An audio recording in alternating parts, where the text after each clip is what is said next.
Hi guys, welcome to Counterpoints. My name is Connor, and today we're going to be talking to Potato, a person who contacted me via Discord, who was kind enough to watch my videos. Always appreciate when people do that, and it sounded like we didn't necessarily agree on guns, but also we were interested to speak, or potentially speaking about, degeneracy or spirituality. We're just going to kind of let the conversation flow wherever it flows. So, Potato, would you like to introduce yourself?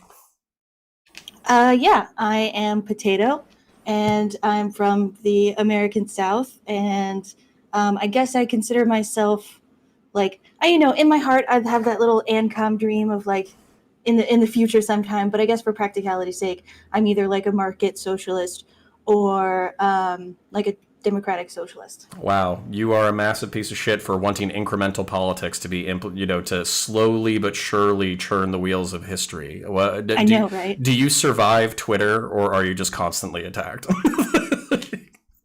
I don't really do much Twitter. Like nobody Good. follows me, so it's kind of nice. I can just scream into the void. Very kind of like that. Nice. All right. Fair enough. Fair enough. Well, yeah. So I mean, I could tangent plenty of places pretty quick. So you lead the way. Where do you want to go? Well, speaking from specifically an American perspective, like if I had my perfect way, we would progress to a point where we wouldn't like need weapons anymore, I guess you would say. Like Mhm. in lots of parts of Europe, like you have to go join a gun club, or you have to prove that have are under like a farmer, But in America, we don't really have that because like people live in bear country. Like I've lived in bear country; it's terrifying. And we have like coyotes and mountain lions and all that. So I do understand the necessity for guns in those types of areas and stuff. Well, But so like, so you don't agree with my presumption that we kind of need the ability to like torch the government, or ideally, you would like to live in a society in which we don't need to. Like what's so for instance, the argument for like what I hear a lot of the time from progressives and lefties. And, or not lefties, right? But like anti-gun liberals or gun control Europeans or something like that, is that they don't really believe the intent of the Second Amendment, which was to be able to overthrow your own government. So do you not believe in the right to overthrow your own government, or do you just think guns aren't the best way to do it? What's kind of your thoughts on that portion of it? yeah, as someone who roams in leftist circles, I hear a lot of rhetoric about arming the workers and stuff like that, which on principle, I can agree with it. But we're not going to get if we really want to overthrow our government. Like they have tanks and bombs. We don't have that. You're not going to do that with your simple Second Amendment right to overthrow the government. Well, but what do you believe specifically? So for instance, like I did a small video on guerrilla warfare, and basically like you wouldn't be taking on tanks in a hypothetical like guerrilla war. You wouldn't be going toe to toe. That's kind of the way guerrilla wars are fought. But what more like so for instance, like there's this equation that I like to use for balance of power. So basically meaning the reason why Donald Trump isn't going to literally line up all of the Hispanic people, and like let's say he just has a deep seated hatred of Hispanic people, and he's like, you know what, fuck them, they're not real Americans. We need to round them up, and we need to move everybody with Hispanic descent south of the Rio Grande, and anybody who resists us, we can kill. So I think part of the reason why that would never happen inside the United States, you wouldn't have ethnic purges that we saw in the 20th century and the 19th century, is mostly because America is a civic nationalist country, meaning that everybody has the same rights allegedly, and two, there would be a decent chunk of armed folk who would not stand for that shit. Whether that's the military who does believe in the Constitution or themselves, or if it's actually the armed civilian population who would give law enforcement or the military hell while they were trying to do that. So it's not so much like we're actually going to storm Washington in pickup trucks. It's more like the battle never begins. That's kind of my perspective on it. Right. I don't know, because if that were the case, I would see just as many people on Trump's side with their own guns. So I think Mhm. we're right back to square one with, I guess, mutual destruction. Yeah, but that's actually like historically that's kind of how we worked out. Like the Cold War was brought to a stalemate not because we didn't have the ability to kill the hell out of each other. We did, It was because we knew that any force that we try to exert on the communist world, specifically like Soviet Russia or communist China, could potentially be met with nukes and weapons that were of equal standing to our own. And the reason why they didn't attack us is because they knew the same thing. So mutually assured destruction, like I think it has a bad name because people don't like thinking about hellfire and murdered civilians and all that kind of stuff. But there is something to be said for the actual productivity of balance of power. And that's kind of my thing is without the ability of a civilian population to threaten its own government or its own military in any kind of meaningful way, I just don't see what's stopping, an oligarchical, nepotistic, murderous regime from doing whatever it wants to do. So for instance, like, you identify Propaganda. Propaganda? Yeah, I mean, No, please go on. The Nazis didn't win over. I know it's like the Godwin's law or whatever. Fuck Godwin's law. Yeah, I love talking about Nazis. It's my favorite. Let's go. Yeah, I mean, that's what I'm saying is that like evil regimes don't take over by pointing guns at people's faces. They do it by making basically tricking the normal population into being like, hey, let's go along with authoritarianism and fascism, right? And I know there's going to be a lot of people who resist, but that's how you if you did have the Mexicans who were armed and they didn't want to be taken, that could easily be spun by like a Fox News Breitbart kind of thing, where it's like, look, they have guns, they're evil, we have to get them out. I could see that just as easily backfiring as it would be like legitimate way to like protect yourself. Yeah, no, and let me just sympathize with your example. So for instance, like any kind of violent resistance is oftentimes portrayed as evil in of itself, right? So something that I didn't understand before I jumped into lefty discourse was I was like, why does Antifa think they have the right to beat the fuck out of people? And like I still have my beefs with that perspective, but at the same time, it was coming from a place of like, oh well, we don't perpetuate violence against them, but I wasn't really conceptualizing the state as like a violent organization to begin with. But when you actually kind of contextualize that, where you're like, we commit violence all the time, whether we're taking people to jail or we're blowing up shit halfway across the world, the line between justified violence and unjustified violence becomes really murky when you don't think about it for more than 30 seconds. So right, the state has the monopoly on violence. But also at the same time, just to use your Antifa example, they're not going around. Antifa has not committed any murders. They've beat people up and stuff. But they have not. They mostly do property damage. And yet they're seen as like Fox News has people in a lather over like they're coming to the suburbs to like take what you love most, and like they don't even have guns, right? They haven't killed anyone. Yeah, but so that's actually the perfect, like that's a really good example. So I can segue though. So I brought this up a few times, and I hope you're ready for it. But so during the Chinese Cultural Revolution, it wasn't the government itself that actually did anything authoritarian. Like they promoted a bunch of mass violence against capitalist sympathizers, but they didn't actually really like they didn't send troops door to door or cops door to door. They largely just encouraged like bands of roving zealots to go across the country, find the people who were being capitalist sympathizers, and then beat the shit out of them, do public shame trials, and then execute quite a few of them. The numbers disputed, as in like all communist countries, but the numbers disputed. But needless to say, having bands of people beating the fuck out of people and dragging them out of their homes and putting them on trial for thought crimes is probably not the greatest thing in the world. So that's where I'm a fan of liberalism and kind of Republican democracy, and specifically the American version of it, where everybody has a gun and the right to their own home as long as they're not committing crimes, and also for thought crimes not to be a thing. Because basically in that scenario, I'm not saying Antifa or the super soldiers, I'm not saying they're terrorists or whatever, but God forbid we had a cultural revolution style movement inside the United States, then basically if you were breaking into somebody else's house along with castle doctrine, civic nationalism, the right to keep and bear arms, all that kind of stuff, it regardless of whether or not it was the KKK or some kind of Antifa super soldier, somebody kicks down your fucking door, you can basically give them like a barrel of buckshot and nobody will even think twice about it. So that's a long-winded rant, but that's kind of something that I like, is this balance of power. But I guess you don't see it the same way? Not really, not for like practicality speaking. I guess, I am in the position where you know, I don't fear about like roving gangs of people coming around. And not to make light on anyone who does think that, if that's, where you're at in your situation.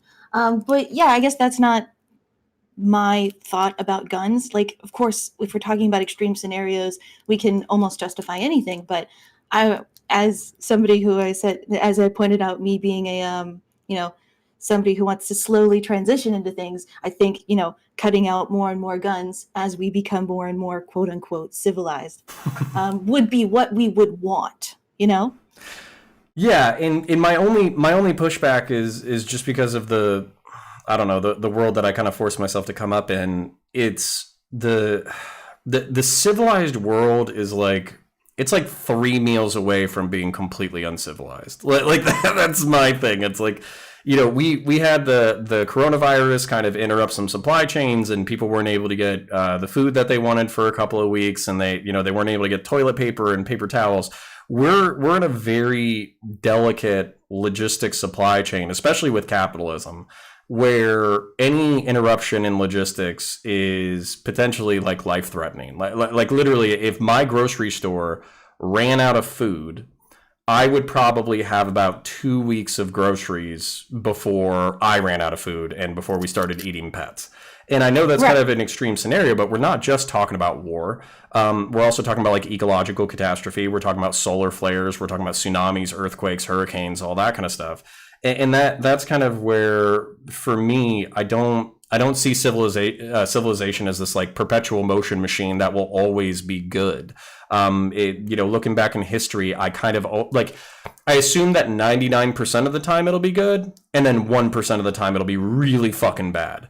And if you're not Right. ready for that 1%, then you're kind of fucked. And that's kind of my perspective on the scenario, but I also find I'm more pessimistic than most people. Yeah, I would say I'm not nearly that pessimistic. I would, because really what I would say is, in the scenario where no one had guns, no one would have the option to turn to violence, or it would just be a different type of violence. So Yeah, we're only talking about guns in the scenario that guns are in there. And yeah, maybe even having guns around makes the possibility of violence even higher. it's the only, yeah, and the reason why I'm going to push back is just because, like, the Hutus and the Tutsis and the Rwandan genocide. I mean, it was literally like 1.5 million people that were killed over a period of 6 months. And as horrifying as this is to say, like I seriously think like 80% of the homicides were committed with machete. So that's kind of thing. Right. Like, for me, it's not so much for me, it's not so much the tool. Like the tool is kind of the tool is almost like a post hoc rationalization of what we can do to control human violence. My worry or concern, or the thing that I think should be attacked, or the thing that should be enforced most, is like human principle, virtue, material conditions. Like, because I can take, some of these gun nuts, including some of my friends. You can basically, as long as they have food on the table and they, basically can provide for their families, their guns might as well be paperweights. They go to the range a few times per year. They're otherwise law-abiding citizens. They pay their taxes. They work their jobs. That it literally has no effect on the world. Whereas, kind of like the violence that we see in our society, regardless of whether or not it's mass shootings or gang violence, it's often issues of like principle, morals, material conditions, psychology. I mean, if you look at every mass shooter over the past like 2 or 3 decades, I mean, there's like fucking 50 failure points where society is failing these people. And if you look at gang Oh, violence, absolutely. yeah, and if you look at gang violence, it's like, Jesus, like, do you have a better argument for material conditions driving people to do terrible shit? Like, I mean, I don't. Right. And in fact, I would say, so I was doing a bit of research just to brush myself up on some facts. And the more I looked it up, I think the more I realized I just really fucking hate the NRA. I'm sorry, am I allowed to curse? Oh, yeah, please. Okay. Just like fuck the NRA, because I realized, like, back when Reagan pushed through, with the NRA's help, pushed through gun control and Mhm. stuff like that. And I would like to see more gun control, at least just so that we know what's out there and how it works. Like, I think the gun show loophole is insane, and Yeah. So, and the NRA is just like a way to launder money directly from the gun manufacturers into the hands of the lobbyists and the politicians, at this point. Can I? Well, so let me ask you a couple of questions because you brought up a lot of really interesting points. So for instance, like specifically, you were saying that there was like some. I'm actually going to take down notes real quick so I don't lose my mind. So hold on. So gun control proposals, lobbying, NRA specifically. Incremental change. Well, of course, but like, so I 500 years from now, we've evolved past guns or something, okay? But let's talk about like this century, the next few decades, all that kind of stuff. And then are you Zoomer, Millennial, Boomer? Like, I'm not trying to like throw you in an age category, but I just think it's pertinent to the conversation. If you don't mind asking or answering. I am 27. Okay. All right, cool. So I don't know if that's millennial or Zoomer, but either way, you'd be like an older Zoomer, right? Or a younger millennial? One of those. I'm somewhere there. Okay. All right, cool. Yeah. All right. No, so your experiential reference point actually is probably similar to me where like, 9/11 and the war on terror would kind of be like a part of your childhood, right? Yeah. Yeah. So I have the vaguest memories of, I remember when I was in the class and I was like one of the three kids who didn't get picked up halfway through the day. Oh. I don't know if we should be yelling at your parents or not, but like were they busy? Were they working or something? What was going on? Oh, yeah, she's working. She's my mom. Okay. Hey, she's got stuff to do. Understandable. Like not everybody has the privilege of taking work off, whenever they feel like it. So right. I mean, what was she gonna do? She's gonna pull me out of school and do what? Freak me out even more? Yeah. Oh, God. Although I hope all the adults weren't watching televisions with you in the room. I'm sure they were, though. No, I had no idea until I got home. Oh, wow. I was literally sitting there. Everybody was getting pulled out. I was one of the three kids left, and I was like, what is going on? Why do I have to do work? This is bullshit. Exactly. Nice. Yeah. Well, okay. So all of that to say, and like we'll get back to the gun control stuff. All that to say, I was a little bit older than you, so I think it kind of hit me when I was like 13. So I don't know. I felt like because of what was happening, I was going to end up going to war, and I think my perspective was rooted in the fact because I have like a long military history in my family and some people who served and all that kind of stuff who have seen and done crazy stuff. For me, it's like civilization is beautiful and I love it. And I think it's great that most people in the Western world for the past century, and I'm saying Western, but I mean like liberal republic or liberal democracies and all that kind of stuff, they largely haven't had to worry too much about whether or not they were going to be in an ethnic genocide or whether or not they were going to be able to find work. Like as much as shit hasn't been perfect.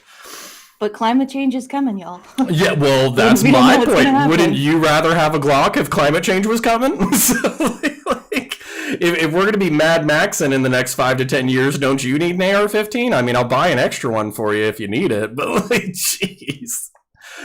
To be completely honest, I don't think I'm up for like that post-apocalyptic life. Everybody's all like, "Oh yeah, post-apocalyptic. I'll be murking dudes. Oh yeah, like if I heard the zombie apocalypse coming, I would want a gun so I could shoot myself. Like I don't want to live through this." All right, fair enough. But like, you know what's funny is like I would want a gun because let's say zombie apocalypse or Mad Max style. I don't want to do cardio. Like, I don't ever want to run. So, like, I just want to, like, fight. And then if I lose, I lose. Like I don't want to, yeah. Like, I don't want to have to run 6 miles in the zombie apocalypse. That sounds exhausting. But, props to all the people who actually will be, taking the apocalypse seriously. So props to them. But, oh, man, we could tangent super hard. But I have a friend who has a small armory. So we'll just throw something together on the side. And if Mad Max world happens, or if climate apocalypse or zombie apocalypse happens, and you need an extra piece and you're not going to use it to kill yourself, I'll hold on to one for you. So you mentioned like gun control and the gun show loophole specifically. Can you kind of run me through, because everybody uses the term common sense gun control proposals. What do you think is common sense? What's your perception of common sense? Certainly. I think I come from a very, very specific point of view on this, just because both of my parents were bipolar. I say were because my father unfortunately committed suicide 6 years ago, not with a gun, he hung himself. Not that you need to know that. Why did I say that? Hey, no, seriously, like I don't mind going deep conversations are the best conversations. Right. But and my mom had an episode, and I don't know what it was, but like she couldn't get a gun in Louisiana, so she went to. Well, I'm from Louisiana. There you go. She couldn't get a gun in Louisiana, so she went to Mississippi, and because it took her more time to get to Mississippi, she was pretty much out of her episode by the time she got the gun, so she didn't end up killing herself. So because of these kinds of laws, or restrictions of like same day gun selling, I could say that my mom's probably still alive because of that. So purchasing times is one that you think is particularly good. Yeah, definitely. And also one thing that I would definitely like to see is like a test just to see basic gun safety. Like we have to take a test in order to be able to drive a car, but we don't have to take a test to make sure to prove how to work a deadly weapon, or how to. Mm-hmm. Can you still hear me? It broke I up for a think little that. bit. Yeah, there you're back. Oh, sorry. I think about that meme of like when the protesters were coming, of like those two like super fancy people with their guns, and like one of them was holding it backwards to where it would have like the chamber would have released like right into his chest because he's left-handed, Yeah. and the other lady was like holding it really weird and like had her finger on the trigger, and they both like swiped at each other where they pointed their guns at each other. Like that shouldn't happen, because people should know better before they Oh are my allowed Lord. to have a gun. Like basic shit like that, Dude, you just gave me heartburn, but it's good that you did. So, like, all right. Hold on. Before we. Oh, wow. Okay. Hold on. What? Rich couple. Okay. Damn. All right. I got some heartburn. So you know about that picture, right? Oh yeah. No. I was very much very much aware of it, and had there was a lot of. The gun culture was divided on that, because a lot of them were on my side, which was basically saying these guys are being idiots, they're breaking laws, they're breaking safety rules, and basically like if you're gonna have guns, you need to know what you're doing. And then there was a bunch of people saying like, oh well, they did more than most, and they're protecting their property, and good on them, and all that kind of stuff. And it was a schism in the gun community for a few weeks, and honestly, like all right, I'll respond to that, but I want to ask another question. So like buying times and testing for gun owners was the two that I kind of drew out of what you said so far. But are you kind of like in fan of like assault weapons ban, magazine capacity limits? You mentioned like the gun show loophole as another one that you wanted to close.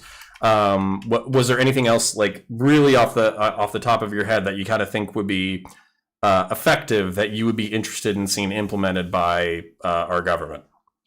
Well, I definitely see that's a problem, is I actually don't know much about guns, despite the fact, like coming from the South, nobody in my family owns guns. They're all like fishers. So I don't know anything about guns enough to feel to say like, oh, this is the limit. Because I heard they were doing like the stock ban, and a bunch of gun people were like, yeah, that's not going to do anything. But I'm like, I don't know what that'll do. And when it comes to like automatic or assault rifles, like I'm not sure, Okay. because I'm ignorant.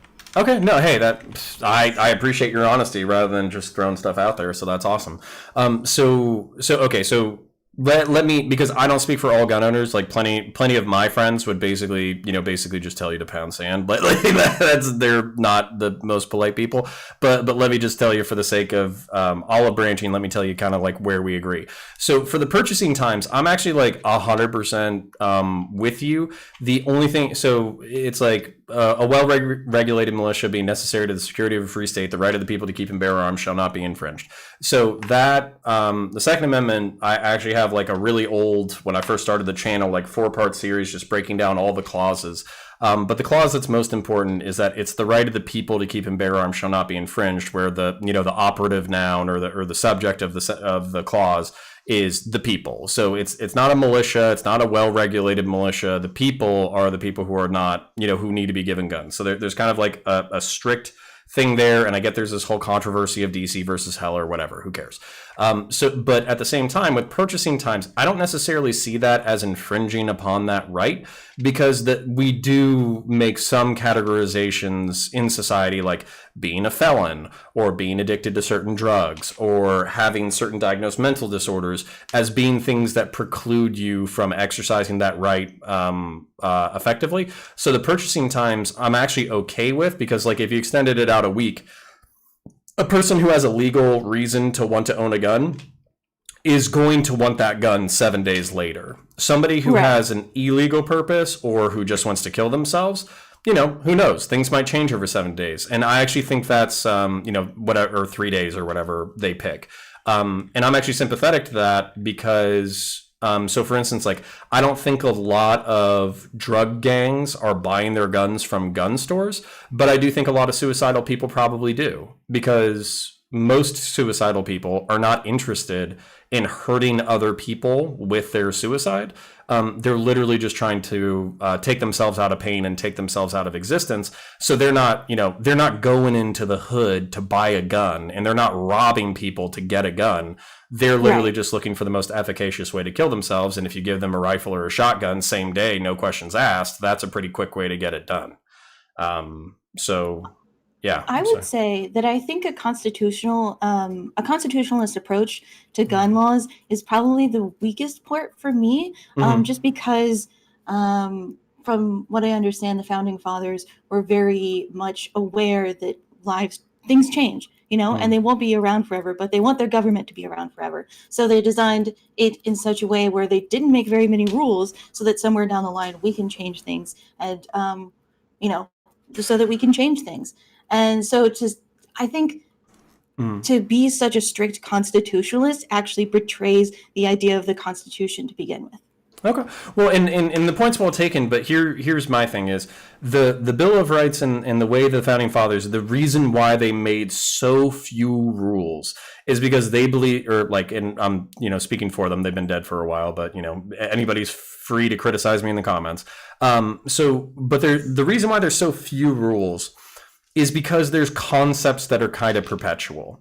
So, for instance, the First Amendment being pretty much freedom of conscience. I get it; it gets more specific, you know, right to free speech, and the religious clause and all that kind of stuff. But in perpetuity, reaching out into the future, most people should be able to exercise their opinion in a way, in public, without fear of governmental retribution. And that literally should, for me, that's a standard that should extend in perpetuity.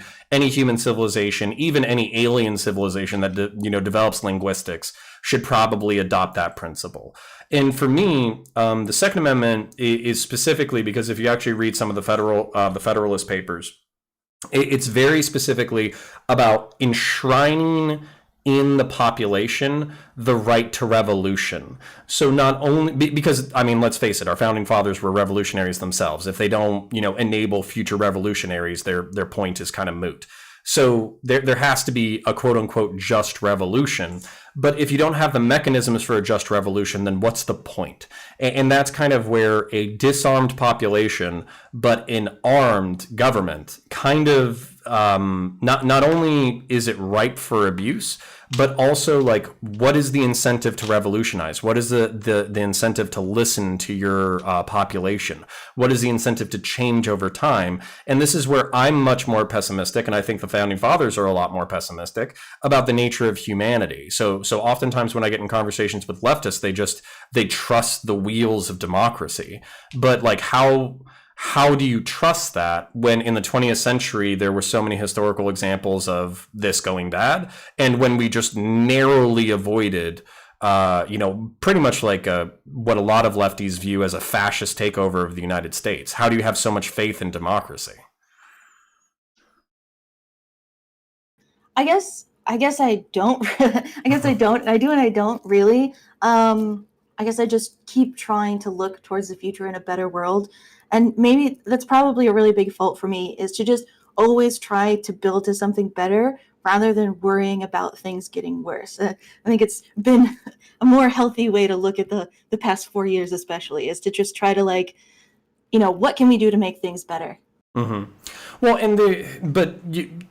And the only reason why I'm pushing back on that is just because, that there are limits. So for instance, like if we had a Trump takeover, or if, let's say, that we were Jews or Poles living in Nazi Germany, we can have this individualistic outlook about, oh well, we gotta make lemonade. We got dealt some lemons. We gotta handle it. This Nazi guy, or this Adolf guy, he's a real bad egg. But we gotta make hay while the sun shines. But like that's kind of where I jump off that mentality. I'm definitely a way more pessimistic person than you are, but I jump off of that mentality because I do think there is such a thing as justified violence. I do think that there are principles and virtues Certainly. and values that you can hold on to that are worthy of fighting and dying for. And some of those are like the First Amendment. Like if Trump was going after the First Amendment full bore, that would justify parts of the government and parts of the population violently resisting him.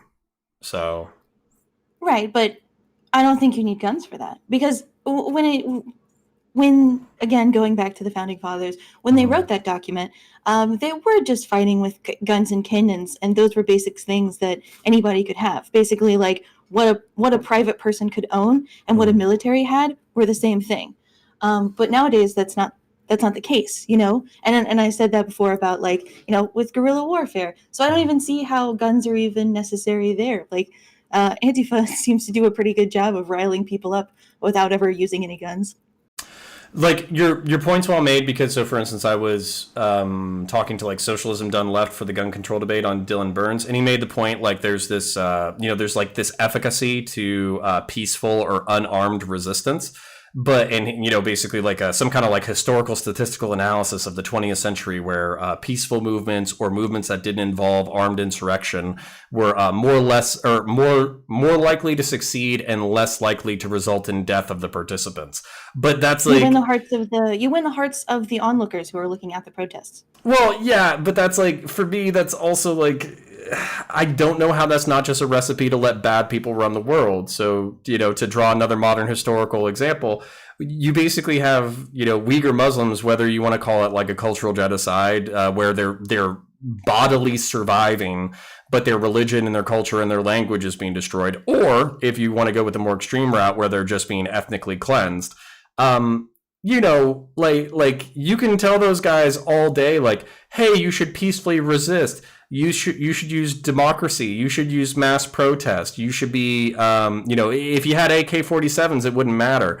But when you're like, when your family is dragged I think they should use pipe bombs and Molotovs. That's what they should use. All right. Okay, cool. At least we're on the same page there. But that's also, but that also gets into terrorism too, with optics, where, so for instance, like I think there were like Uyghur knife attacks like 5 to 10 years ago with like horrific body counts, but because they were indiscriminate, because they were targeted at civilians, that gave the government further ability for crackdown. And that's one of the things. So I don't want to get like too TOS. I don't know what YouTube's perspective on this kind of stuff is, but that's where firearms are neat, is because they're precise. So right. even like a hunting rifle can be used in a precise application, not to mass slaughter civilians, but to put the hate and discontent where it's deserved. And I think we should probably back off just for TOS purposes. But yeah, I'm not advocating for mass political insurrection, but I think the balance of power between civilians and the government is important. And I would really, to kind of go off a little bit of a topic, I would say that you need both. You need the violent and you need the peaceful, because so I think about like the civil rights era, and I think about Malcolm X versus MLK, and one of them was super violent and one of them was like very in your face, and they were doing, but then the other one was peaceful. And so I think having both worked better for them, because you needed one or the other. If it was just peaceful, everyone would have ignored it. If it was just violent, it would have been cracked down on.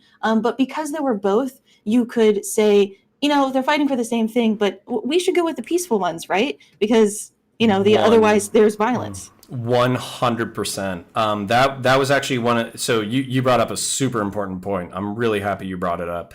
So that was kind of my thing with the Black Lives Matter movement, because a whole bunch of conservatives and also some even some like liberals or whatever, they're like, oh, well, I agree with the message Black Lives Matter, but I just don't like the, the property damage or the riots or the beatings, it's just terrible. And it's like, I don't know if they would even be talking about it. Like Right, exactly.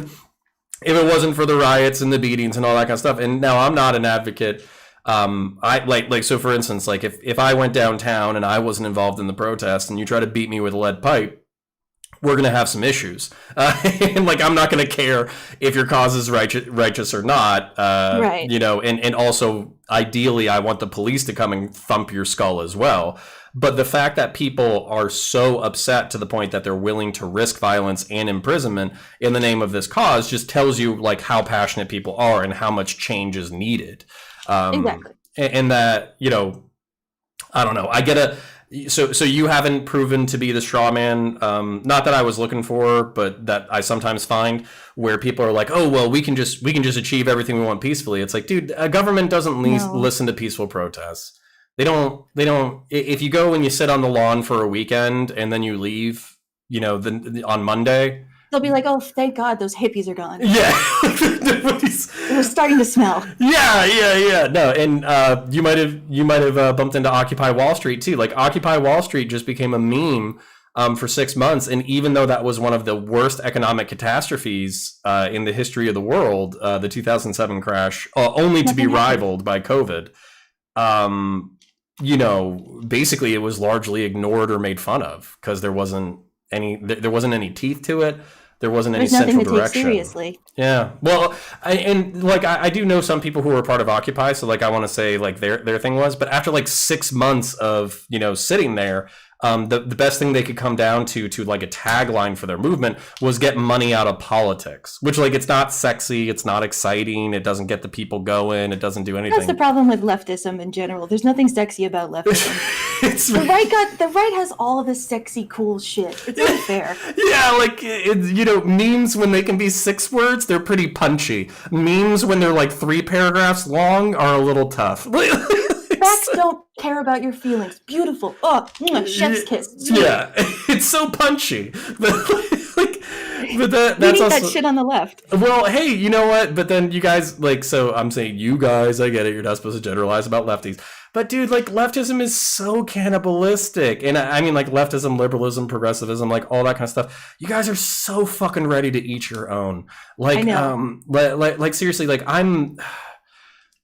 I always have to debate because like I know the metrics are good whenever like insert YouTuber political figure name, enter in, dramatic sentence, publish video, and just watch the metrics fucking fly off. But like Jesus Christ, like Mel, she's a trans gal. I don't know if you're familiar, but she's on Twitch some of the time and she does debates.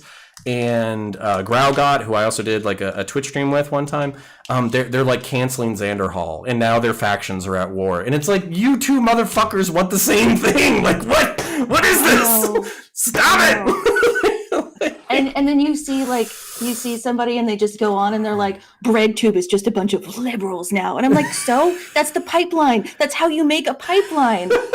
This purity stuff is nonsense. They're not as good of a leftist as I am. And like, that's true. That is true that they're not as good of a leftist as you are. But if you guys have approximately the same incremental goals, it might do you well to like turn off the friendly fire a little bit. Right. No, I absolutely agree. I absolutely agree. And I was thinking about like making political content. I always just think like everybody's already saying stuff. Am I really going to add anything good to the discourse here? But I guess that's the truth of like the pipeline is like, or like, if we want to funnel people into the left, we're not going to get it by telling them that capitalism is bad and we need to get rid of it. Like they're not going to go with that. Well, and even like, oh, good God, like leftist rhetoric, lefty rhetoric is so fucking bad, dude. So literally, like, it was super easy for me because, like, obviously I come from the right. I still have right wing sympathies. There's some things that on the right that I will probably never change, guns being one of them. But the Dude, like, do you know how long socialism was allowed to be like a boogeyman in my mind, and authoritarian communism as well? And it's not that I don't think authoritarian communism is still a bad thing or a boogeyman worthy of scorn and hatred. But if you look at like socialism, at least as I understand it, and feel free to correct me at any time, it's a banning of a certain style of economic ownership. That's it. Yeah. It's the banning of the owner class. So it's not that those people disappear. You don't like, hopefully you don't round up all the owners and execute them. You literally just have the smart people of society running the private and public institutions, and then everybody has an economic incentive. Although I know like you're supposed to live in like a moneyless society eventually. I'm more talking about like market stock. Eventually. Yeah, like, but you have everybody has buy-in. Everybody has say in the institution that they're a part of. Right. If we think democracy is a really great system, then why don't we try to implement democracy in as many parts of our lives as we possibly can? Right, which is like it's a beautiful concept. I'm not as big of a fan of democracy as everybody else, but maybe that's because I'm an elitist prig. But the but in general, like it's a beautiful conception. It logically follows the Enlightenment, like you know, kind of like enabling people to be more and more free, more and more, you know, bought into their society. You know, less like you know, classes of people who are like deprived and, you know, depraved, and kind of bringing everybody up to like a more even keeling, you know, more even playing field, like all that kind of stuff. It's all very beautiful. But then what ends up happening, and seriously, this is my critique.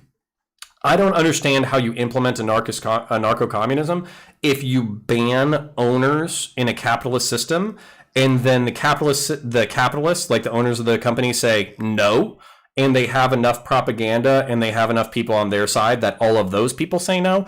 I don't know how you achieve a communist society without violence. And so far, not a lot of people have answered that question for me. I'm not sure. I guess you hope that you can have better propaganda than the other side.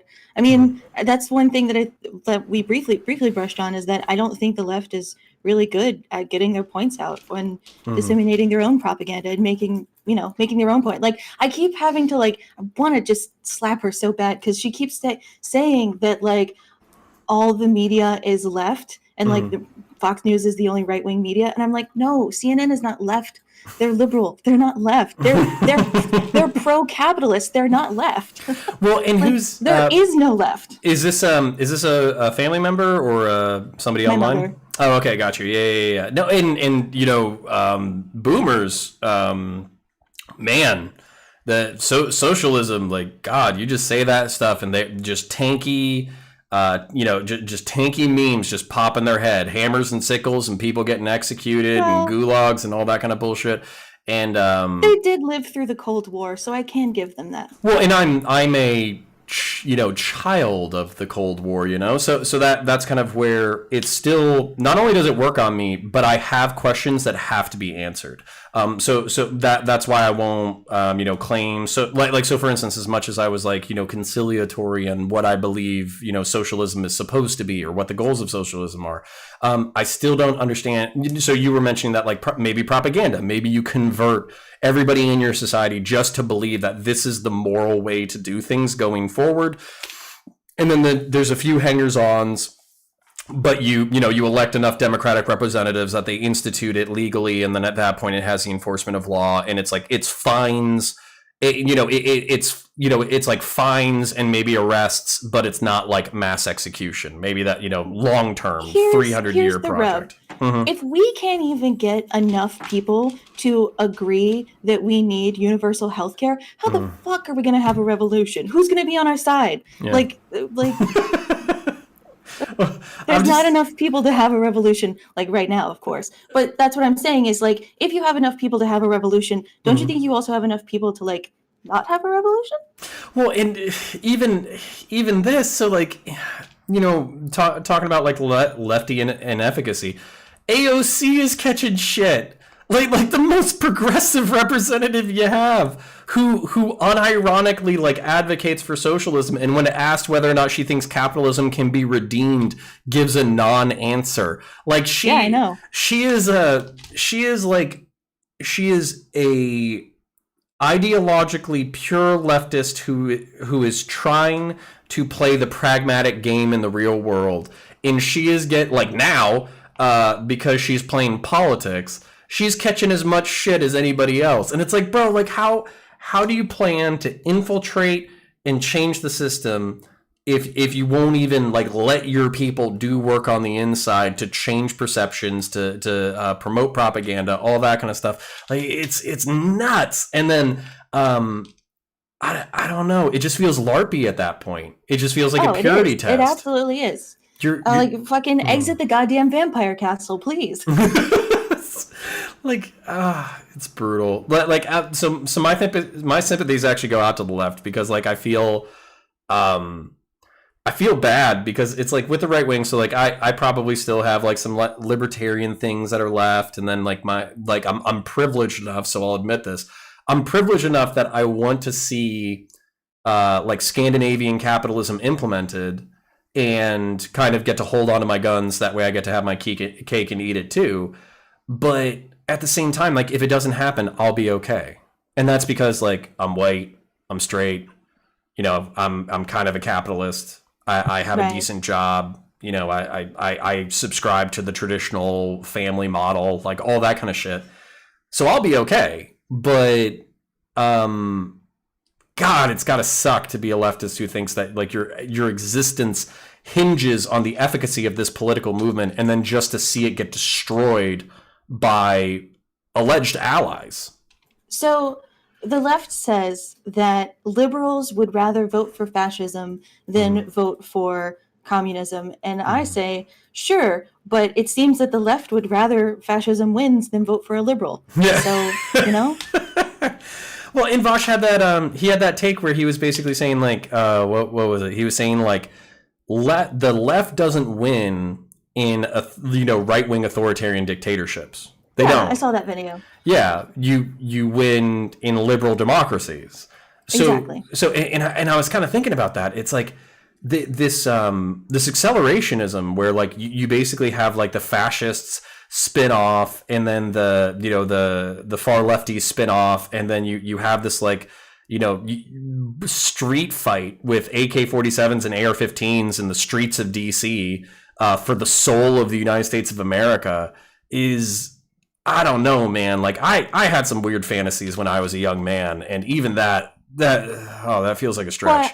Well, I think that's exactly what this is that I think a lot of young people, now that we don't have like the shadow of the Cold War looming over us with all of this anti-capitalist or anti-communist propaganda, more people are actually learning about politics, and they're realizing, oh, there are other things out there. There are other things I can learn about. And so I think what we're seeing is just like leftism as it is being birthed, kind of, because as I said, there before AOC, there wasn't really any leftism in our government. And I think we're just really, and that's why everybody is so immature, because, it's like a bunch of kids, who don't really understand the way that the world really works. Well, and I guess that's so that's my fear, because you talk about kids who don't know any better, and kind of like the shadow of the Cold War no longer looming over us. I mean, when I was growing up, the shadow of the Cold War was still a thing, because like all our bad guys were Russian. They're Russian. They're communists. They'll kill you. They have secret police. All of these memes were very normal. Same thing with like Middle Eastern folk and North Africans. They're just terrorists. So we always had this like subconscious, unconscious, or conscious bias against communism and jihadist terrorism as a result. But democracy, like I see the internet. So a whole bunch of people really think that we're in like this new dark age of like stupid people, where just like everybody's ignorant, everybody's an idiot except for me. And I don't think that's what happened. I think all the idiots that we already have got the internet. And like that's what I think happened. So nothing's changed. except for the fact that we could all talk to each other now. And they can find a group of other idiots to be idiots with. Yeah. Like, so I actually made that point in a debate the other week where I was like, because somebody was like, I said we're as stupid as we've ever been, and somebody took that from me to say that we're more stupid than we've ever been. And I'm like, no, we're as stupid as we've always been. 50 years ago, we were probably just as dumb. 100 years ago, we were probably just as dumb. And I... Just, now with like QAnon and like Pizzagate and stuff, we've just allowed the crazy people to coalesce. Yeah, but I mean, they were still there. They just didn't have media or social media. Oh man, dude, I didn't even get into it with somebody on Facebook the other day because they were like, oh, well, only 6% of the COVID deaths that were reported were actually COVID.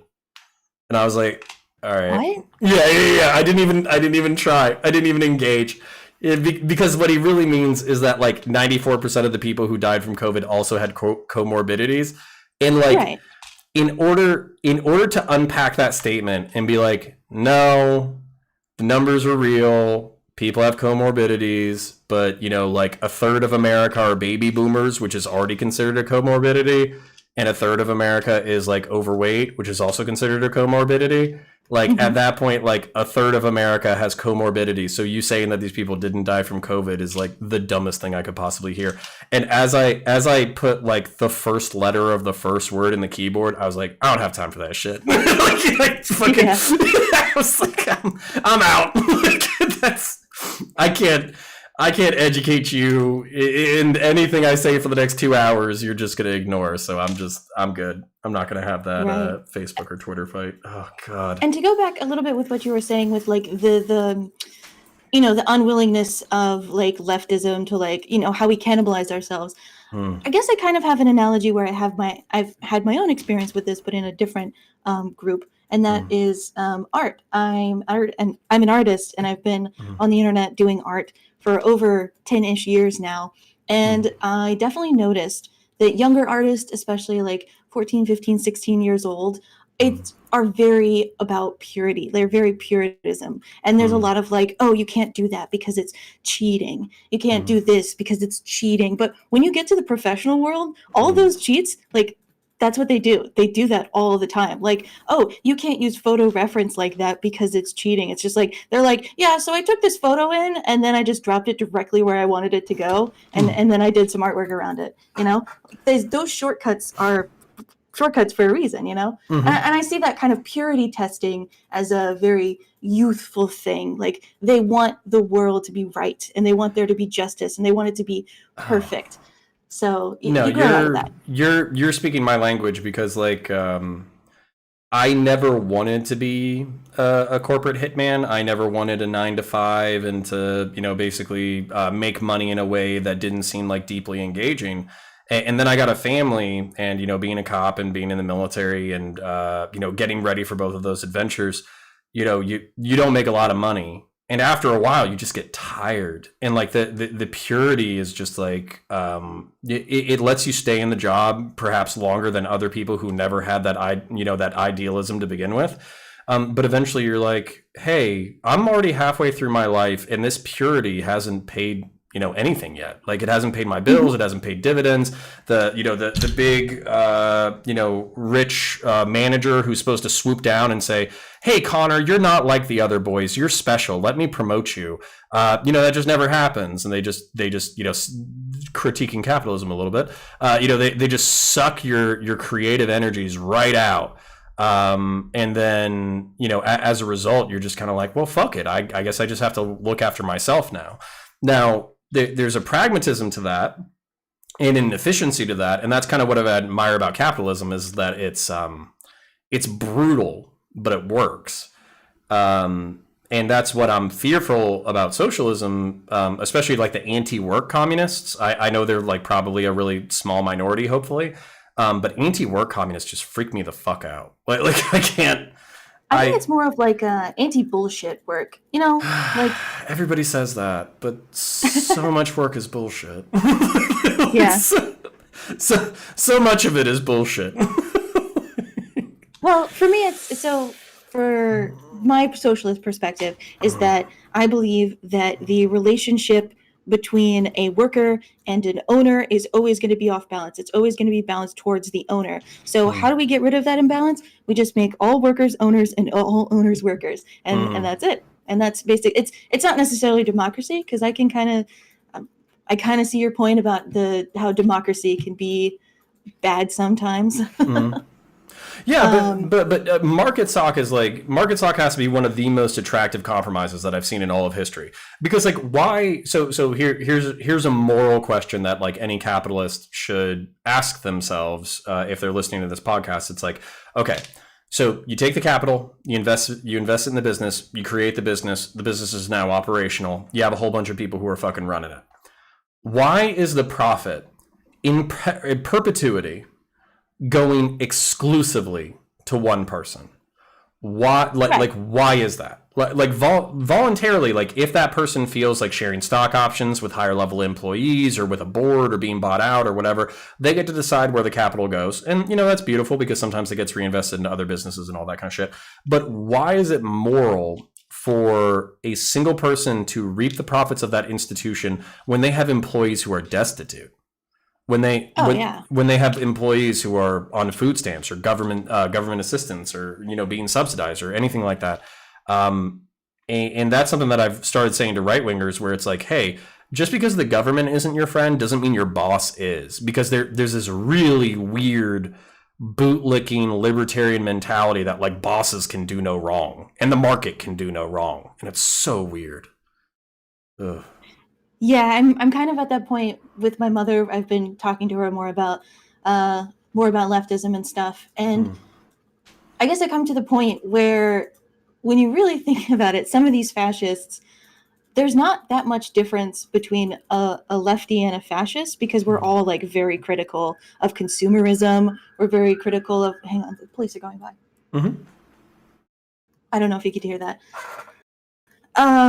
Yeah, so we're all very until like we realize, they say like that one word where I'm like, oh, this person's a fascist. Like I can actually agree with a lot of what they're saying, Well, so that's an interesting thing, because I keep seeing fascist thrown around on the twitter.com website, and I don't agree with most people's definition. So how do you define it? How do you perceive it?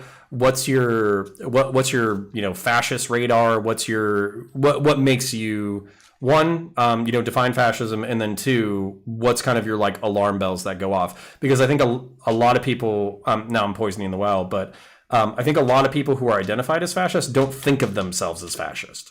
You know what I'm saying? I absolutely agree. And that's something I was thinking about before, because like my mom was a total Trumpster. She was she loved Trump so much. And I'm like, Mom, he's a fascist. And she's like, he can't be a fascist because that makes me a fascist. And I'm like, come on, Mom. Yeah. Yeah. And I'm like, I do actually think there's a difference between people who fall for fascist rhetoric and real fascists. Because I think people can fall for the rhetoric and like actually like be fans of them and like agree with it and like go along with whatever they're saying without actually being like wanting to. You know what I'm trying to say? No, I understand every single thing that you said. So then I guess my question is like, so a lot of people like to quote Umberto Eco. A lot of people like, what do they call it? Like paleogenetic or something, ultranationalism or some shit like that. Yeah. Which I don't like either one of those definitions. But what's the one that you use, or what's your kind of what's your criteria for fascism, I guess? Oh, sorry. I think I got what I was going to say. It's like my mom loves Trump, and I think Trump is a fascist, but I don't think my mom is a fascist per se. Oh, 100%. No. Your point's super well taken, because a fascist knows what they're doing. Yeah. Exactly. Yeah. But there's a lot of people who fall into it and go along with it without realizing like the shitstorm they're in. Anyway, I actually like Umberto Eco's a lot, because I think fascism is one of those things where it's not any one thing. It's a lot of things that kind of happen. And, what is it called? the Rising Sun, the Imperial Japanese. The Imperial Japanese, they were fascist, but they were distinctly different from the Nazis. The Nazis were fascist, but they were distinctly different from the Italians. And I think, Trump is a fascist, but I think he's very distinct in his fascism on other things. So, yeah, I think fascism, whenever it pops up, wherever it pops up, will be unique to that culture. Of course, yeah. But I think Umberto Eco does a pretty good job of trying to define the things that make it. And I do think it's that call to traditionalism, the nationalism, the focus on the machismo and the masculinity and military and stuff like that. Yeah, and so here's my fear, I guess. So, and it's not really big fear, but there, for me, just studying, there's an internet fascist called Keith Woods, who is actually just honest. Like he's literally just like, yep, I like nationalism, and here's the definitions, and here's the history, which is very refreshing because most ultra nationalists or most fascists they just won't tell you. Like they'll literally just they'll play all these fucking word games until the fucking cows come home. But I do think that's refreshing because then you can actually have a conversation about fascism rather than trying to suss out no, you're a fascism because this. Yeah. It's we can actually talk about fascism now. Wow. Yeah. Well, and I like his definition because it's clean. So the definition that he kind of had was Giovanni Gentile, who was one of the original writers. I think he was a co-writer with Benito Mussolini. And it unsusses the mess. So I'll just tell you about it because I also want to tell the audience about it because I think it's very clean. I think it's very simple, and it also still encapsulates all of the things that we're kind of talking about when we use the term fascist. So there's probably I want to say, so if I was to narrow down the definition, it would be corporative authoritarianism. And a lot of people get really hung up on corporatism. So I'll just explain it really briefly. It's conceptualizing the in-group as a body. So anybody who is in your in-group, anybody who's a fascist or a nationalist, they're in your in-group and you need to take care of them like their family. Anybody who's in the out-group, anybody who's not a part of your family, so normally in traditional fascist circles, gays, trans folk, brown folk, black folk. Of course, you could have technically black fascism or Asian fascism or anything like that. But just to use European fascism as an example, other ethnic groups are the out group, and you are to treat them like an exterior tribe that is a threat to your body. And then everybody needs a head. And that head needs to look after the total health of the body. So that justifies authoritarianism. So whenever you see neo-monarchists or Christian monarchists like the Lauren Chens of the world and the, Caitlin Bennett, they are fascists. They just want a religious theocracy instead of a secular dictatorship. Lauren Southern. Or, yeah, quite possibly. So we'll see. She did her centrist pitch. We'll see if her Christian nationalism comes out. She does Liberty Hangout, right? Isn't she the owner of Liberty Hangout? I hope to God Lauren Southern isn't the owner of Liberty Hangout. I thought Caitlin Bennett and her boyfriend did that. You're right. It is. You're right. I got them mixed up. Although I'm not going to be surprised if Lauren Southern comes out as a Christian nationalist either, because I think Christian nationalism is kind of it's this amorphous idea that is pretty strong in American circles, where you could be a Christian nationalist like Glenn Beck, or you could be a Christian nationalist like Tucker Carlson, and you're going to be invited to dinner parties. Same thing with Lauren Chen, because she just does the nose on, nose off thing. Or you can be a Christian nationalist like Nick Fuentes, where you're Jews are trying to destroy Christianity through the transgender agenda. And then that's obviously you're probably not going to get invited to as many dinner parties. No, you gotta love supply side Jesus, not white supremacy Jesus. Right. Yeah. So that's a good way to put it. So corporative authoritarianism, and then the reason why I like that is so simple, is because of the in-group, out-group definitions and also the authoritarianism. So I wouldn't see, and then also fascism is supposed to be incredibly fluid, where you can nationalize resources that need to be nationalized, and you can privatize resources that need to be privatized. and you can kind of hold up whatever social relationship you want to that benefits you politically. So if you want to support a monarchy, you can support a monarchy. If you want to support a business owner, you can support a business owner. If you want to support trade unions because they're the most politically active, you can pick and choose which side you think is morally correct, because anything that benefits the corporative body is something that you can throw fascist propaganda behind. So Right. that's where it's very slippery. Like you said, fascism can be from any culture. Like it can be Japanese fascism, it can be German fascism, it could be American fascism, and it will change its rhetoric and goals based off of the culture that it's a part of.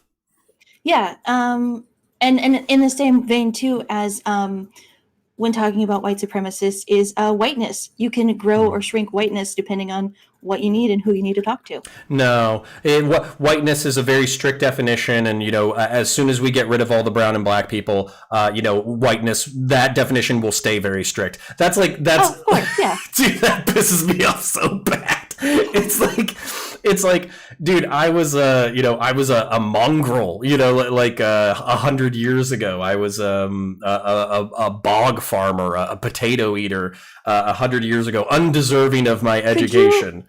Could you imagine the Romans, like they're chilling out and they're like, and like somebody from Britain comes along and they're like, oh yeah, we're the same race. And they're like, I'm sorry, I heard you people lived in dirt huts. Do you guys even have horses? No. Do you see those Egyptians over there? my They built God. pyramids. What do you think about? Dude, oh my God, I borderline want to cry right now, because like from laughter, because the thought of German barbarians holding the mantle of civilization and saying that everybody else is idiotic barbarian scum is so hilarious to me, because 500 to 1,000 years ago, they were, the shitbags of history.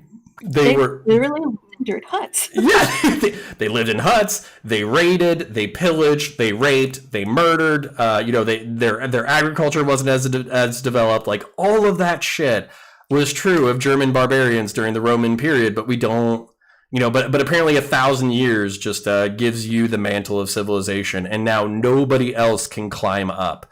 And that's what that history drives me fucking nuts. With fascists, but that's also where they would say, like, the people who are ignorant of history wouldn't care, because they would just be excited to have the cool story, and the people who knew history wouldn't care because it would further the fascist agenda. So getting upset about historical facts is actually like it's like a waste of political energy when fighting fascists, but it's also really funny.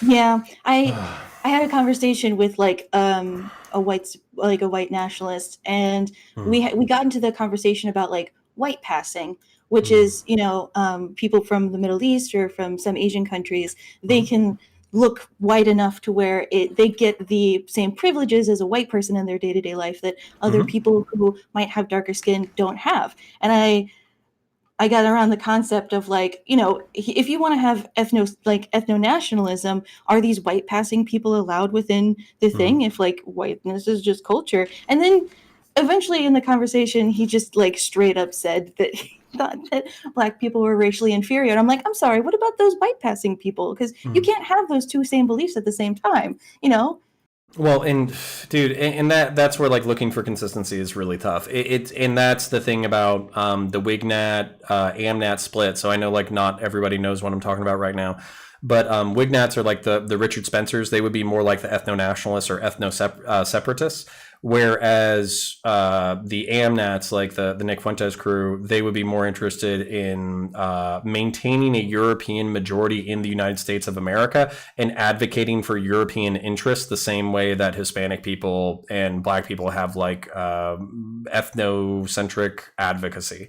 And that's kind of where that's actually like what I think is entirely possible if we don't figure out the liberal progressive calculus where we try to just treat each other as human beings, and we try to just try to be chill, bro. Like if we don't figure this shit out in the next 30 years, once white people are a demographic minority, I really see this this political formula having potential sway over white people who feel disenfranchised.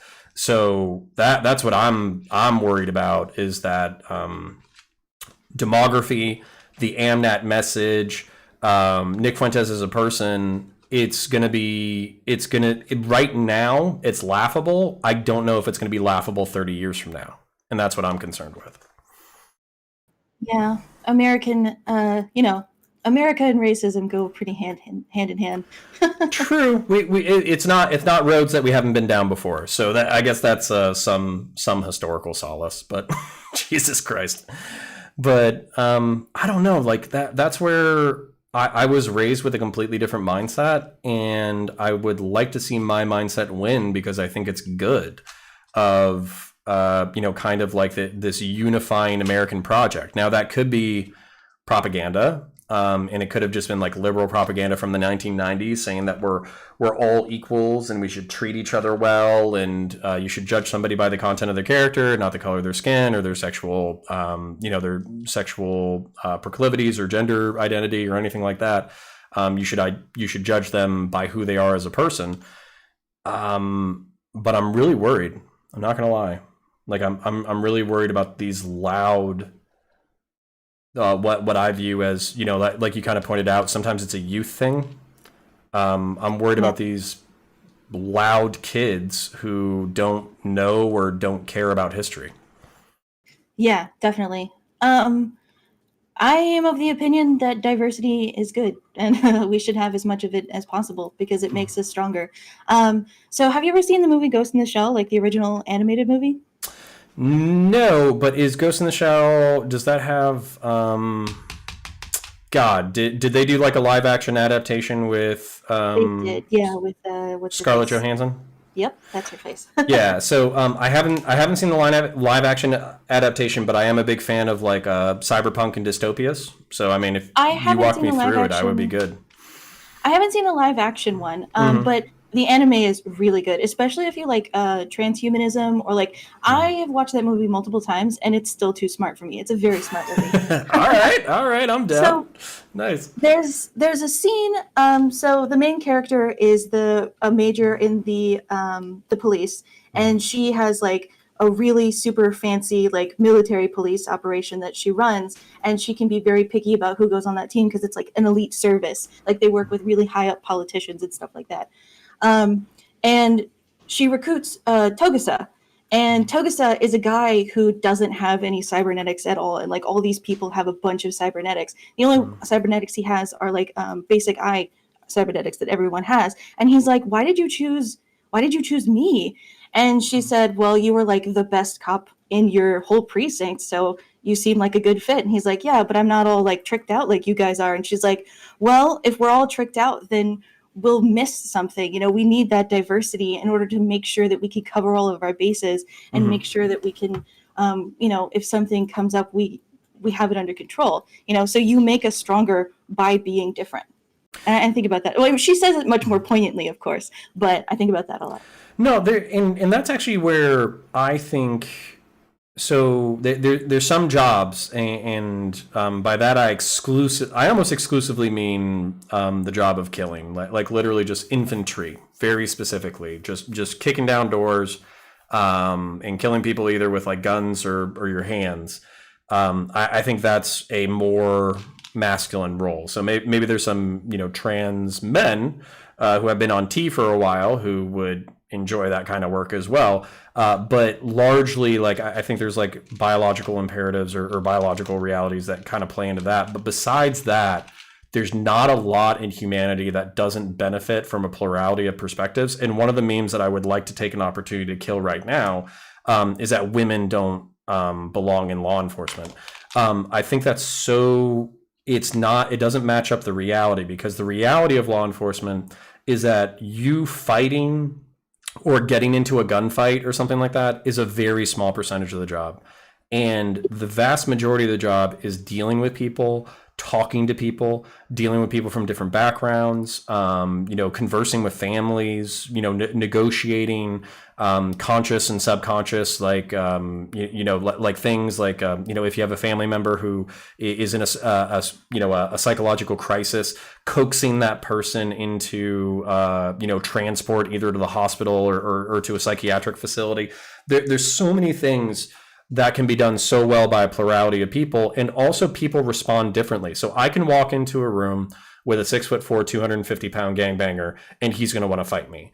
And then I can have a female partner, because this has literally happened, who comes in and basically like mom guilts him, where they're like, hey, you know you shouldn't be doing this shit, and they're like, yes, ma'am, and like it's funny because like you don't get to see it, you don't get to explore it, and I mean, I know that was a long-winded rant, but like, I don't know. I just. I agree with that actually, from a different perspective about nursing, because they were talking about like male nurses and how it's like one of the least diverse, as long for like, oh my God, I can't talk. No, you're doing well for somebody who can't talk, so you're doing good. It's one of the least diverse like jobs where it's almost all women, and people are talking about like, you have like older gentlemen who feel nervous when women help them, or like you have little boys who want somebody to look up to. So like male nurses, like they can have a caring attitude that just comes off differently, like in a fatherly care kind of way instead of like a maternal way. 100%. And you bringing this up too, this is where like I unironically want diversity quotas, but for men. So like for teaching, because because teaching, I used to work in a school, and the ratio was terrible. It was like 20-1 female to male. And there weren't a lot of male perspectives. So you just have all these young men who I worked at an elementary and a middle school, who are just starving for male attention, male validation, how to become a man, what's, like all that kind of stuff. And obviously some of this gets like pretty gender essentialist, but at the same time, like, if we can say that having toxic masculinity is bad, and like there's all these things that men can do that can fuck up their kids and fuck up their society, I think it stands to reason that there's also like a certain perspective that might come from a certain gender that would also be beneficial to society if it was incorporated evenly. And that's where education having as few men as it does is actually really sad to me, because I think some of those kids are just craving a different kind of discipline and a different kind of education, and they're just not getting it. And that's kind of, it's causing some behavioral issues, because no person, well, I mean, I guess some people are very similar, but no person is the same, and they all need different things in order to thrive. Right. Yeah. And that's where would say like, yeah, I'm not a gender, and this is pretty much boils up my whole issue with a lot of conservative and like traditional stuff, is that like I can probably get behind on the fact that, like, I mean, gender is a social construct, and then we socialize men and women to be specific ways, so they express that. My problem is that like holding all men or all women to that specific social construct. Like we can say that women are caring, but we shouldn't say that men can't be caring. Well, excuse me. Well, and then I guess so from the conservative standpoint, or I guess what kind of triggers a lot of people, but I'll try to be tactful when I'm saying it. Do you think that those social constructs are partially biologically rooted? And by that I mean like testosterone, I would say, is a hell of a drug. And trans folks who undergo E or T can probably attest to like actual biological changes, the way the way they feel, the way they think, the way they conceptualize the world probably shifts as they go from gender to gender. And that's what I would think is worthy of note. And oftentimes what conservatives are offended by is when you say gender is a social construct, what they hear is gender is completely made up, it's completely fabricated, it's arbitrary. That's not what I'm saying. So what are you saying, and how do you view like testosterone, estrogen, biology, and the gender roles? I mean, I certainly could understand, like, obviously it's never happened to me. I'm a cis woman, but I could see that testosterone could be like a hell of a drug. Also, and also estrogen is a hell of a drug. I'll tell you that much. For me, I say it's a social construct because, like, while there are probably, some things that happens with hormones that we cannot deny, I mean, like, why are dresses female things and why can't men wear dresses, And it's mostly that shit that I don't like.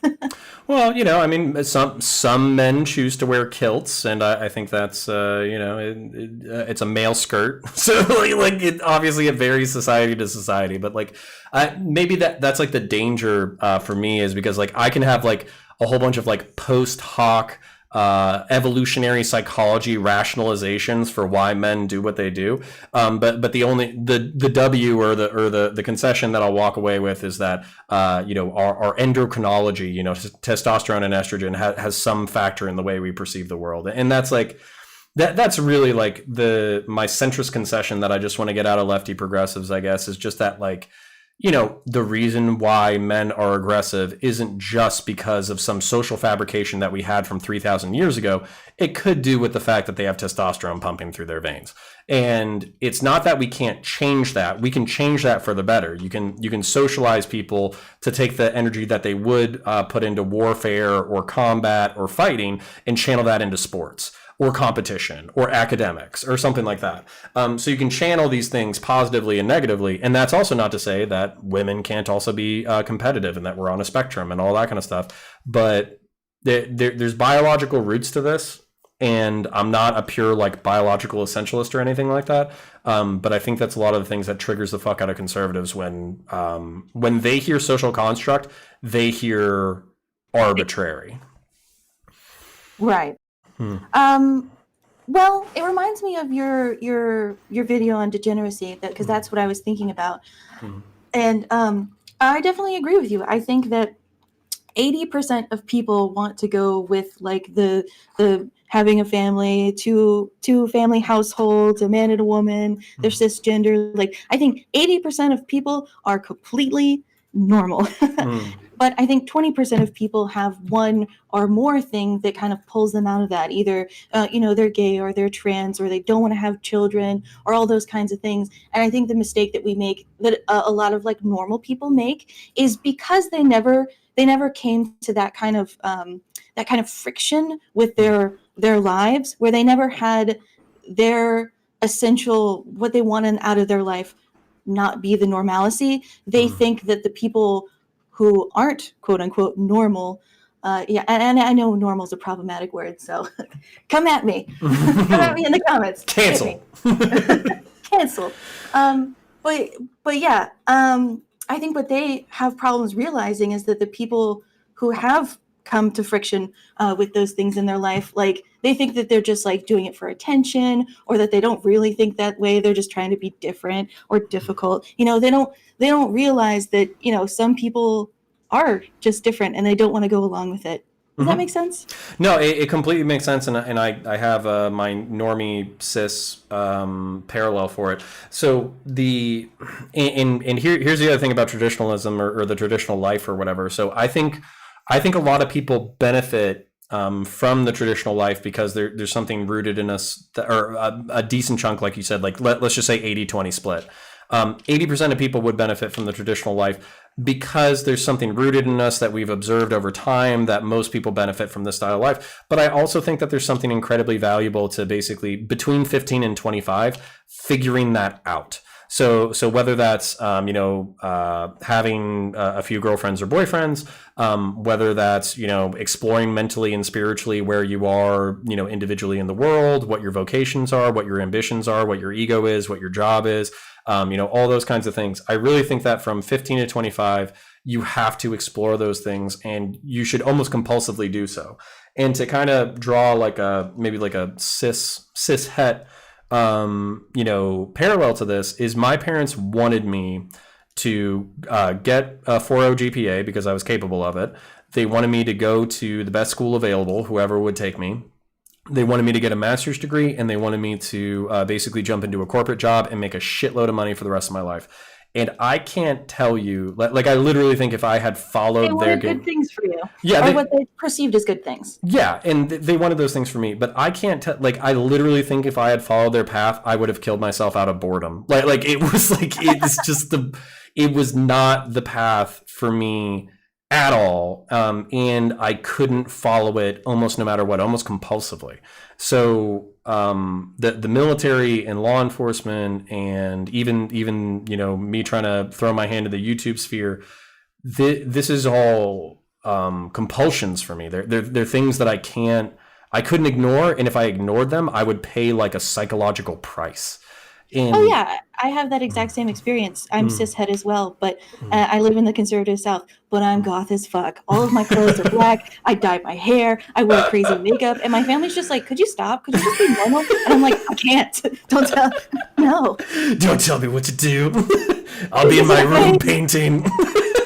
That's awesome. I honestly, like, if you ever want to self-dox, definitely send me like whatever family pictures you have of like whatever you're like 17 and taking family photos, and like everybody else is just normally in like sweaters, and like you're all coughed out. Like if you have that picture, that's a classic. Like on your social media, that should be your background photo, basically. Sure. Oh my god, that's hilarious. No, but but do you know the photo that I'm talking about, where there's literally like, it's a family of 5, and I can just see the one kid's face, because it's like sweater, and then it's like black bandana, leather jacket, chains, t-shirt, and like long rock star hair. Do you know the photo I'm talking about? Is it that one? Can you scroll up? Or if you don't want to scroll up, that's fine. Like, hold on, is this a random internet picture, or is this your internet picture? This is not me. Okay, all right. Hold on. No, but that's perfect, and I'll see if I can find the, like, not right now, but I'll see if I can find the one I was talking about and share it with you, because it's hysterical. Oh my god! But that's actually like, yes, that's exactly what I'm talking about. Yeah, and if I was a normal person, because I am cishet, if I wasn't goth, then I probably would have been like not skeptical, but people, I don't know what I'm trying to say. Well, I would fall more down into the conservatism than I did, Yeah. Well, and that's where I think we run into danger a little bit, because some conservatives or whatever, they hear me talk and they're like, "Oh, well, he's defending our perspective, so he's gonna agree with everything." And it's like, nah, not necessarily. I think people need to be free to explore their own shit and make their own mistakes and commit their own sins, and then they need to figure out what works for them and what doesn't. And then when I get to progressives and then I say that, they're like, "Oh, well, he's a progressive and a liberal and he wants everybody to do well." And it's like, no, I think certain aspects of traditional life and traditional family are advantageous and often offer people a lot of satisfaction. And that's really what I'm trying to do in the political space. So I'm just trying to throw out enough elbows that we can have like an intelligent conversation, hopefully. And I'm actually... Now, that's something that I would push back against. While I do believe that, most people want to settle down and have a family, I push back on the idea that it's like the specific American kind of family, like with 2 kids, 2 parents. I think back, like way back in the day when people, there were like 12 people living in a 1-room house. I think that's far more natural for us to live in bigger groups. And I think like atomizing our lives to where we only have 2 people taking care of children is like one of the biggest reasons why our population is just like tanking, because kids are a lot of work. If you don't have grandparents or aunts and uncles around to help you take care of the kids, it can be a lot of work. Well, okay, so let me push back on your pushback a little bit. So I 100% agree with it takes a village, like 100%. And the fact that I don't have a village, I have a few extra hands who can help out like once every 6 months, is exhausting, and it does put a limit on our comfortableness to have a whole bunch of kids, because frankly, like we're firing on all cylinders, and we're taking care of the one, and hopefully summoning enough energy to figure out how to do 2. But the thing that I hear when I hear like, oh, these extended family structures, I don't hear anything that different from nuclear, because like mom, dad, couple of kids, mom or one partner stereotypically, provides, the other one nurtures. And then we have the extended family kind of as like, in order to assist with that prospect of bringing up kids. I don't hear anything terrible that I would fight against. The only thing that like I get nervous when people say like, oh, we were in these extended family units in these enclaves. the I think monogamy, especially when it comes to children, has extreme advantages. And if you were talking about a different scenario where we basically had like, you know, 4 women and 4 men raising a gaggle of kids and nobody knew whose kids were whose and like all that kind of shit, I know that it's edgy and cool to pretend like that's not going to present a whole series of complications and jealousies.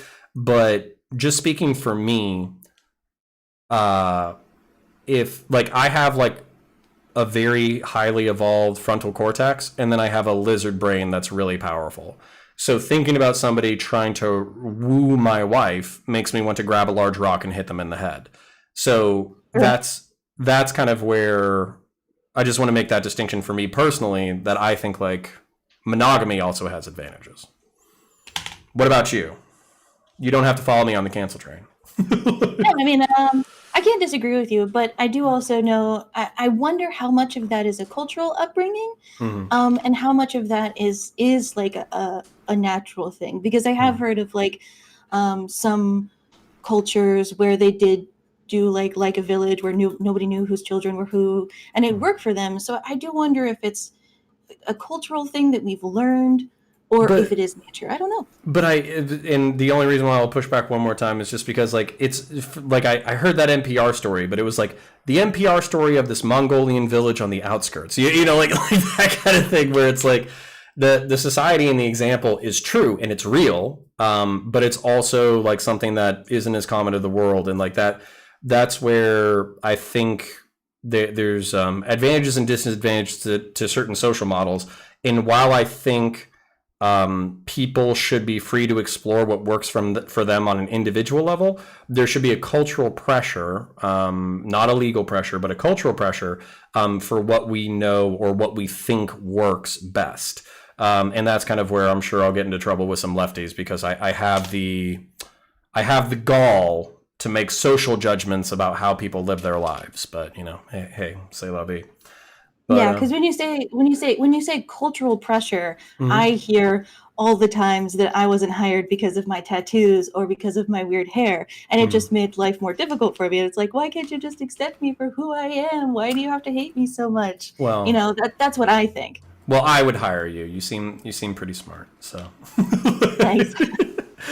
Well, all right. Well, we're hitting about 90 minutes, and I probably do need to be a responsible husband and father at some point tonight. Although the kid's already down, but if somebody needs to pick him up, then it might be me. So was there any parting words of wisdom that you wanted to make? Was there any concept that you wanted to throw out there? I know you were kind of saying that you just wanted to keep your socials local. Was there anything you wanted to shout out? I mean, my socials are Potato Radka, if you want to look it up, and it's just like potato vodka, but instead of with a V, it's with an R. And I post dumb socialist stuff, and I also post art. So if you want to see my art, go ahead and check that out. But I do want to say, overall, my argument is that violent revolutions are good and can be good, but I don't think guns are necessary for a violent revolution. I think you can do this exact same thing with pipe bombs and Molotovs. Yeah, take that, YouTube. And I'm kidding. I don't care. We should be able to have adult conversations about adult subjects without anybody stopping. I don't want you to get in trouble. No, I don't. So don't give a fuck.